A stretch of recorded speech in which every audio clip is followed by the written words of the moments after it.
Olha, álcool e cannabis, uma mistura que muita gente faz, né? Mas a ciência tem um alerta bem sério sobre isso. Bora entender exatamente o que acontece no nosso corpo quando essas duas substâncias se encontram.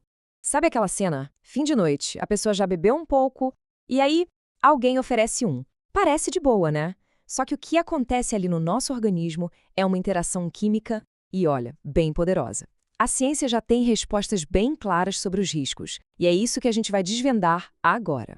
Então, o primeiro ponto, e talvez o mais crucial, é esse aqui. Na matemática dessa mistura, 1 mais 1 não dá 2. Dá muito mais. Os efeitos não se somam, eles se multiplicam. O álcool basicamente bota o THC no modo turbo, transformando uma dose que seria normal em algo muito, mas muito mais intenso. E tem uma explicação científica para isso, tá? Pensa assim: o álcool é um vasodilatador. O que isso quer dizer? Ele dilata, ele abre as portas dos nossos vasos sanguíneos. Com a porteira aberta, o THC entra com tudo, é absorvido muito mais rápido numa quantidade bem maior. O cérebro simplesmente não consegue lidar com esse pico tão repentino. É uma interação que a ciência já documentou e que explica muita coisa. E o que isso significa na prática? Bom, o resultado é uma sedação que pode ser bem perigosa.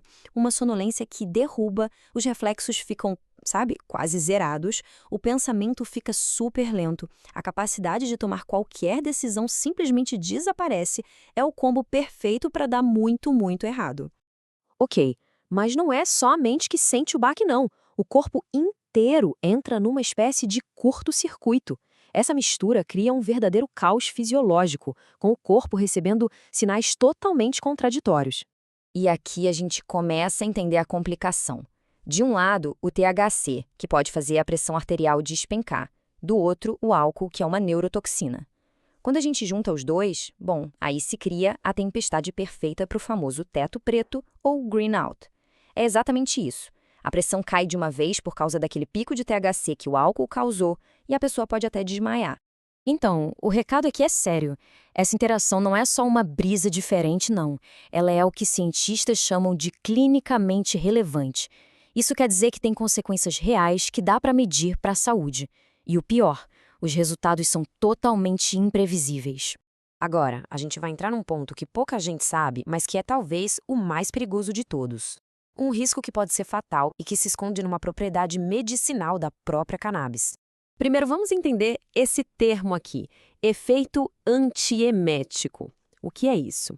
É basicamente a capacidade que uma substância tem de impedir a náusea e o vômito, uma característica super útil em vários tratamentos médicos, por exemplo.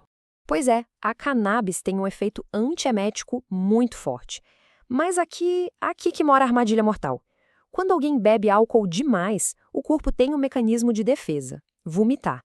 A gente precisa vomitar para expulsar o veneno e não entrar em coma alcoólico. Só que a cannabis vai lá e desliga esse alarme. Ela bloqueia o reflexo do vômito. E aí o veneno fica todo preso dentro do corpo. Beleza. Depois de tudo isso, qual é o veredito da ciência? O que a gente pode concluir? Para a gente ter uma noção do tamanho do risco, olha só esse número, 88 mil. Esse é o número de mortes por ano só nos Estados Unidos por intoxicação alcoólica. Isso já deixa bem claro quem é o agente mais perigoso nessa mistura, né? E essa tabela aqui, que vem de estudos sérios sobre riscos, só reforça isso. Numa escala de perigo que vai até 100, o álcool marca 72 pontos, a cannabis 20. Então, assim, fica óbvio que, embora a cannabis tenha lá seus próprios riscos, é a toxicidade do álcool que representa a ameaça de vida mais imediata nessa combinação. Portanto, a conclusão da ciência é uma só e é bem direta. A interação entre álcool e cannabis não é brincadeira. Ela potencializa efeitos, cria riscos imprevisíveis para o corpo e, o mais grave, desliga um sistema de defesa essencial contra o envenenamento por álcool. A regra de ouro, com base em tudo que a gente viu, é muito clara: não misturar. Informação é sempre a melhor ferramenta para redução de danos. Agora que a gente entendeu melhor esses riscos, qual outra interação entre substâncias seria importante a gente entender do ponto de vista da ciência? Se esta análise aqui ajudou de alguma forma, comenta mistura para a gente trazer mais conteúdo assim. Se cuida e até a próxima.